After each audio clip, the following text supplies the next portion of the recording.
Welcome back after the break. और अब हम बात करेंगे क्रिकेट के हवाले से, क्योंकि पाकिस्तान क्रिकेट टीम के लिए चैंपियंस ट्रॉफी 2025 एक मायूस कुन तजुर्बा साबित हुई, जहां कौमी टीम मुसलसल शिकस्तों के बाद इवेंट से बाहर हो गई है।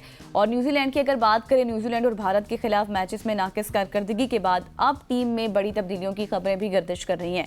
रिपोर्ट्स के मुताबिक ये बताया जा रहा है कि अबूरी हेड कोच आकिब जावेद को मजीद मौका ना देने का भी इम्कान है, जबकि सिलेक्शन कमेटी को भी फारिग किए जाने पर गौर किया जा रहा है। इसके अलावा सीनियर खिलाड़ियों की जगह नौजवान खिलाड़ियों की उनको मौका दिया जा सकता है, ये बातें भी हो रही हैं। और ये तमाम तर सूरत हाल पाकिस्तान क्रिकेट के मुस्तकबिल पर कई सवालात मजीद भी खड़े कर रही है। क्या मैनेजमेंट और टीम में तब्दीलियां जरूरी हैं, और क्या इन इक़दामात से कौमी टीम की कारकर्दगी बेहतर हो सकती है, या फिर नहीं, या फिर सिर्फ बातें ही हैं? बिल्कुल ऐसे है। इन तमाम तर इशूज़ बात करने के लिए senior sports journalist Shoaib Jatt साहब हमारे साथ मौजूद है। Shoaib, thank you so much for joining अस। सबसे पहले तो तब्दीलियों के हवाले से बात की जाए, इस्तीफों के हवाले से बात की जाए, तो मैनेजमेंट लेवल पे और फिर टीम लेवल पे जो लोग पिछले 5-6 साल से स्याह सफ़ेद के मालिक हैं, क्या इस दफ़ा उनको रेस्ट दी जाएगी? मेरे पास मुस्ताहब के अलावा या कहकर लगाने के अलावा कुछ भी नहीं है आपको बताने के लिए। बात यह है कि पाकिस्तान क्रिकेट बोर्ड जो है वो एक मुनाफिकों का टोला है। क्रिकेट बोर्ड में ब्यूरोक्रेसी हो, वहां के प्लेयर्स हो, वहां के ऑफिशियल्स हो, एक से बढ़ के एक मुनाफिक है। और अनफॉर्चुनेटली मुझे ये लफ्ज कहना पड़ रहा है, और ये इसलिए मैं कह रहा हूँ कि दिखाते कुछ है, वो क्या है, कवाकिब नजर आते हैं कुछ, होते हैं कुछ। इनके यहाँ भी यही मामला है, और इन्होंने इस तरीके से पाकिस्तान क्रिकेट का तमाशा बना दिया है कि आज कौम जो है वो दर्द से बिलबिला रही है, चीखें मार रही है, धाड़े मार रही है, लेकिन किसी को रहम नहीं आ रहा। अब क्या किया जा रहा है कि मंजर बेचने के लिए, फेस सेविंग के लिए कुछ जो है वो इकदाम करने जा रहे हैं। क्रिकेट बोर्ड हमारी क्लास के मुताबिक जो है वो चेयर तब्दील हो रही है, इधर से उठा के इधर रखा जा रहा है, इधर से उठा के उधर रखा जा रहा है। 9 मार्च को आपकी चैंपियंस ट्रॉफी खत्म होनी है, और 16 मार्च को अगर मैं गलत नहीं तो आपको पहला T20 मैच न्यूजीलैंड के खिलाफ न्यूजीलैंड में जाके खेलना है। तो इसलिए पाकिस्तान को अब जल्दी है कि जल्द से जल्द जो है वो टीम का ऐलान करना है, यानी कि 9 मार्च को अगर चैंपियंस ट्रॉफी खत्म हो रही है, इनको उससे पहले टीम का ऐलान करना है, क्योंकि लॉजिस्टिक के मामला हैं, सारे मामला हैं कि किसने जाना है। तो यहाँ पे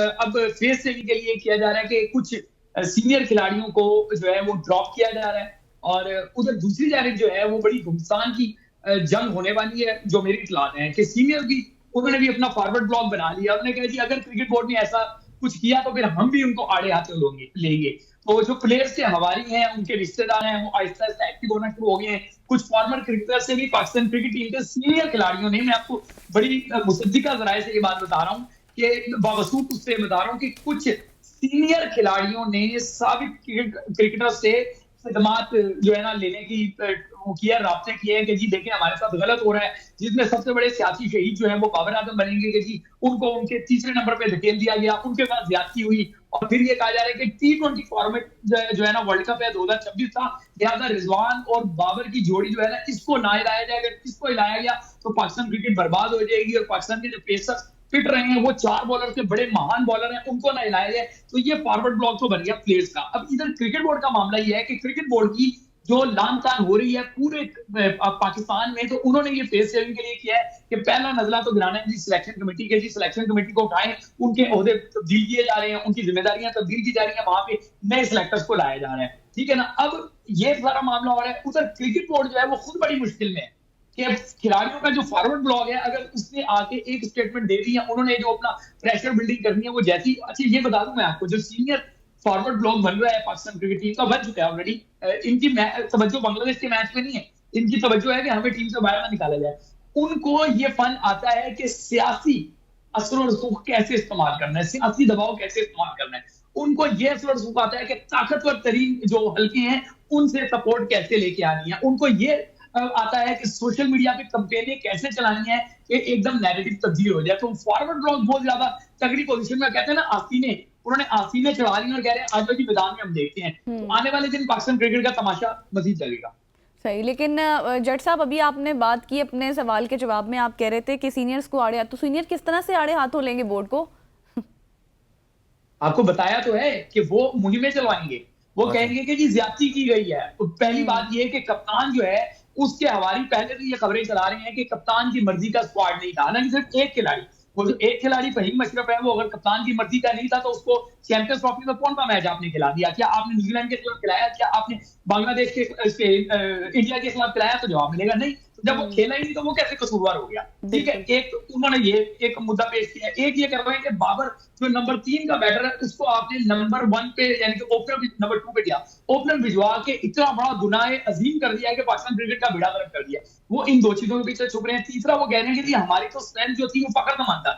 ये इतना पाकिस्तान कौम को बेवकूफ बना रहे हैं कि अगर फखर जमान आपकी स्ट्रेंथ थी तो जब न्यूजीलैंड और जनूबी अफ्रीका और ऑस्ट्रेलिया के टूर पे फखर जमान नहीं था, जब 2 साल से फखर जमान को आप ओडीआई क्रिकेट में साथ लेके नहीं चल रहे थे, तब आपके मुंह पे टेप क्यों लगी हुई थी, तब आपने मुंह पे ताले क्यों लगाए हुए थे? अब आप ये मंजन बेचने जा रहे हैं कि जी फखर जमान हमारी स्ट्रेंथ थी, फखर जमान स्ट्रेंथ थी तो उसको साथ लेके चलते हैं। दूसरा इनके पास एक्सक्यूज है कि जी साइम अयूब जो है वो इंजर्ड हो गया। यार गॉड से क्या ऑस्ट्रेलिया के पैट कमिंस इंजर्ड नहीं हुआ, इंडिया का बुमराह इंजर्ड नहीं हुआ, टीमों के बड़े बड़े खिलाड़ी इंजर्ड हो गए, आप जो है ना एक साइम अयूब के पीछे अपनी नाकामी को छुपा रहे हैं। Shame on you. अच्छा शुएब साहब, आपने बात की फॉरवर्ड ब्लॉक की, तो इस फॉरवर्ड ब्लॉक में बाबर आजम, मोहम्मद रिजवान, शाहीन शाह अफरीदी, हारिस रऊफ, ये सब शामिल हैं। और इस फॉरवर्ड ब्लॉक देखिए शाहीन शाह अफरीदी के और फॉरवर्ड ब्लॉक के रास्ते बहुत पहले से अलग हो चुके हैं, वो रास्ते जुदा हैं। मैं नाम इसलिए नहीं ले रहा कि बहुत सारी चीजें अभी मैं उन पे प्रोव कर रहा हूँ, काम कर रहा हूँ, तो मैं एग्जैक्टली नाम बताता, लेकिन ये आपको मैं बता दूं कि फॉरवर्ड ब्लॉक में शाहीन शाह अफरीदी शामिल नहीं है। ठीक हो गया, शाहीन शाह अफरीदी शामिल नहीं है। लेकिन अब मुझे ये भी तो बताइए कि फॉरवर्ड ब्लॉक अगर बन गया तो इसमें बोर्ड जीतेगा या फिर खिलाड़ी जीतेंगे? किसकी अल्टीमेटली जीत होगी और कौन से खिलाड़ियों को फिर रेस्ट मिलेगी? देखिए इस बार मामला क्या है, पहले इन्होंने जका अशरफ को खा लिया इस फॉरवर्ड ब्लॉक में, ठीक है, क्योंकि ये ताकतवर थे। इन्होंने खा लिया नजम सेठी को क्योंकि ये ताकतवर थे। नजम सेठी ने कोशिश की थी किंग एंड कंपनी की छुट्टी कराने की, शाहिद अफरीदी को चीफ सेलेक्टर बनाया था और उसके बाद देखें नजम सेठी दे रहे। फिर जका अशरफ आए, जका अशरफ को समझ आ गया कि भाई खराबी इनमें है, किंग एंड कंपनी में। उसने किंग एंड कंपनी को दीवार में लगाने की कोशिश की, ये जका अशरफ को भी खा गए। अब जो चेयरमैन है वो इनके पास जहां से सपोर्ट है उसके बाद भी वहीं से सपोर्ट है। प्रॉब्लम यह है कि पर्ची किसकी बड़ी है, सपोर्ट किसकी ज्यादा ताकत है, ज्यादा स्ट्रॉन्ग है। इस वजह से इस बार कहना प्रेडिक्ट करना मुश्किल है। जरा मैदान सजने दें, सर्कस लगने दें, तमाशा बनने दें, उसके बाद हम आपको अंदर की खबरें लाके बताएंगे कि क्या मामला चल रहा है। फिलहाल ये है कि आने वाले दिनों में तमाशे बड़े लग रहे हैं। सही बात। जज साहब मुझे अब ये आप बात बताएं, बहुत सारी बातें, जितने सवाल उतने जवाब, या फिर जितने मुंह उतनी बातें, हमने सब बातें कर ली कि ये ठीक नहीं, वो ठीक नहीं। आप क्या समझते हैं? हमेशा से हम यही बात करते आ रहे हैं कि हमारे खिलाड़ी ठीक नहीं, इंजर्ड हो जाते हैं, फिटनेस के मसाइल हैं। किस तरह का टैलेंट अब हमें चाहिए इस दौर में, और आगे किस तरह का टैलेंट चल सकता है? गजल मामला ये है कि हमारे पास टैलेंट की कमी नहीं है। ये इतना झूठा प्रोपेगेंडा किया गया 2019 में एहसान मानी के दौर में, जो वसीम खान लोग आए थे उनके दौर से लेके जो है ना सिर्फ एक जका अशरफ का दौर निकाल दें, थोड़ा सा नजम सेठी का टेन्योर निकाल दें, बाकी सारे टेन्योर में ये मंजन बिछा गया कि पाकिस्तान में टैलेंट खत्म हो गया है। टैलेंट इतना है कि इस पाकिस्तान की टीम को जो इन्होंने बना के रखी हुई है, इसको आप पाकिस्तान की डोमेस्टिक टीमों से लड़वा देंगे, डोमेस्टिक टीम इनको हरवा देगी। टैलेंट बहुत है। प्रॉब्लम क्या है कि अगर पाकिस्तान क्रिकेट को आगे लेके चलना है, सबसे पहले इनकी एजेंट गर्दी खत्म करानी होगी। ये एजेंट गर्दी ने पाकिस्तान क्रिकेट को यरगमाल बना रखा है। उसके बाद फ्रेंचाइज क्रिकेट को जो है कंट्रोल करना पड़ेगा। और तीसरे नंबर के इनके सोशल मीडिया की जितनी जाली कैंपेनें हैं, जितने इनके हवाली हैं, जो इनके जो है वो शाह से ज्यादा शाह के वफादार बने हुए हैं, उन सबको एक दायरे में लाना पड़ेगा, फिर जाके पाकिस्तान क्रिकेट पनपेगी। अगर ये ना जिन आपने बोतल में डाले तो फिर जितना भी आप टैलेंट लेकर आएंगे ये उस टैलेंट को पनपने ही नहीं देंगे, बढ़ने ही नहीं देंगे, ये उसको जो है वो उसका बेड़ा गर्क कर देंगे, नुकसान पाकिस्तान का होगा।